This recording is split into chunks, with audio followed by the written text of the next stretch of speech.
morning, people. Welcome to another Bible study. The book of Matthew, chapter 5 today. In chapter 5, Jesus talks about, he gives a speech, his Sermon on the Mount.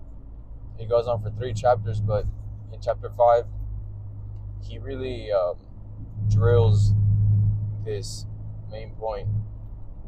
The main point being that the law from the Old Testament is unchangeable and here to stay, yet we have to be righteous to fulfill it. Although we can't truly be righteous on our own.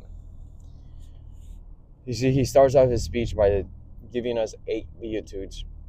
He says, blessed are the meek, blessed are the poor in spirit. He says 8 of these things. And he starts off with these things to make an emphasis on switching from outward obedience into inward character, or inward characteristics of a blessed person, which is important. I mean, this is what Jesus came to do, to switch, to shift paradigms, to shift mindsets. People back then thought that the Pharisees, the teachers of the law, were the most righteous. I mean, they followed the law to the T. And here Jesus says that even that isn't enough. In the speech, he goes to say that we are the light of the world if we exemplify these beatitudes. The thing is, Jesus embodied these inward characteristics first. So if we, or when we are overcome by the Holy Spirit, these inward characteristics sort of come natural to us. So if we are the light of the world, it's only because Jesus showed us the light first. And we'll see why that is here in a bit. He then goes to talk about adultery, lust, murder, and forgiveness, as well as loving your enemy. And in these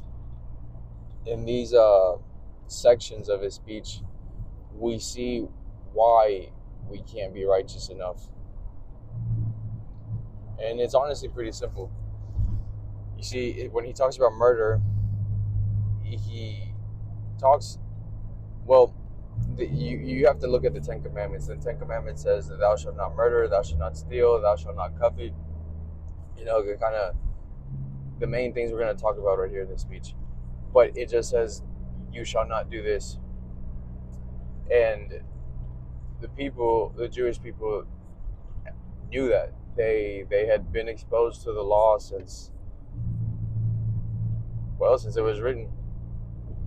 So here Jesus kind of changes things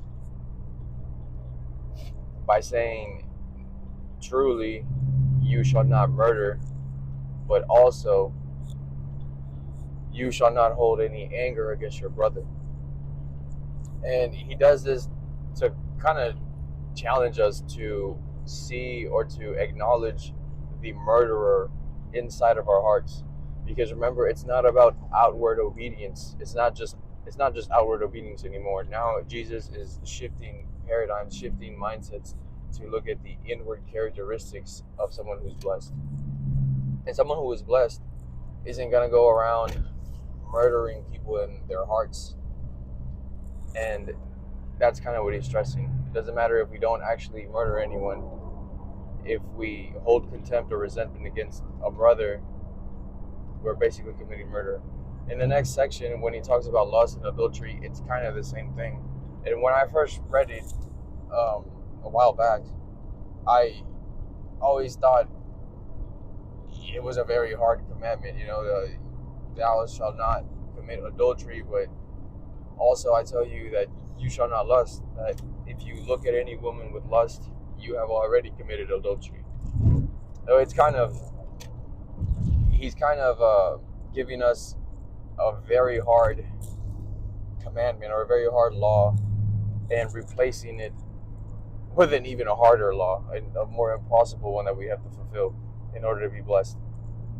But that's not the case. You see, kind of like in the murder aspect or in the murder section of his speech, Jesus is saying that lust is basically adultery, not because, well, he takes it a step further to show us that we are all guilty of lust. And going back to the book of Romans, I believe it's Romans 7, when Paul, who later went on to write, I believe, 2/3 of the New Testament, Paul thought he was super righteous. That is, until he found out about the 10th commandment, which is, thou shalt not covet. And to covet something means to lust for something. And in the book of Romans, it says that whenever Paul saw this commandment, all of a coveter's desires sprang out of him. So he was a very lustful person. Everyone can lust, not just sexually, but you can lust over money, you can lust over food, over acknowledgement, success. Lusting is dangerous. And that's what Jesus is stressing in this section. It's not to show us, well, it is to show us how it's to level with us, to be real with us and say, hey, you guys aren't perfect. And I mean, but he is. That's the thing. We see that towards the end of chapter 5 when he says, you must forgive and love your enemies. And that is kind of proof that God exists, because it's really hard. It might be easy to forgive someone you don't like, but then to turn around and be civil with the person that you know your enemy, it'd be a little tough. But Jesus did that. Jesus was pure of heart, and so he gives these three challenges, or these three challenges to see the sin inside of us, not to make us feel bad or to tell us that we're doomed, but to make a comparison. Because at the end, in verse 48, he says, I believe he says something like, but be perfect, therefore be perfect like your Father in heaven. And I mean, that's easy. It's easy for Jesus to say, right? It's easier said than done. We are not perfect. It's impossible to be perfect. We all know that. If anyone thinks they're perfect, let's be real. No one is perfect, but Jesus was. We saw in chapter 4 that he fulfilled prophecy. He fulfilled prophecy, and because he fulfilled prophecy as well as righteousness, God blessed him. And now he's giving this speech comparing, kind of describing himself. But the chapter ends with that verse 48, therefore be perfect like your Father who's in heaven. But before that, in verse 20, he says to look towards him. No, I'm sorry. He says that, therefore, to seek heaven, basically to get access to heaven, you have to be more righteous than the Pharisees and the teachers of the law. When people heard that, they thought it was impossible, because the Pharisees and the teachers of the law were the most righteous people they knew. How could someone who follows the law to a T not be righteous enough?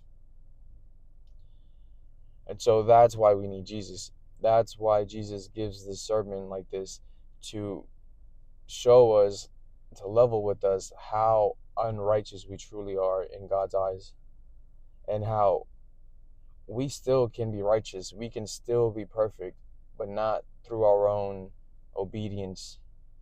We can only be perfect when we accept Jesus and invite him in our life.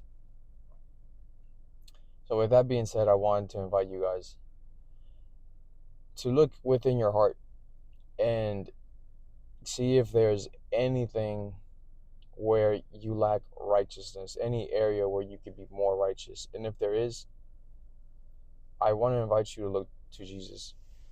Open the Bible, continue reading, ask Jesus for forgiveness, ask Jesus to come in your life, to show you the way. Because he is perfect.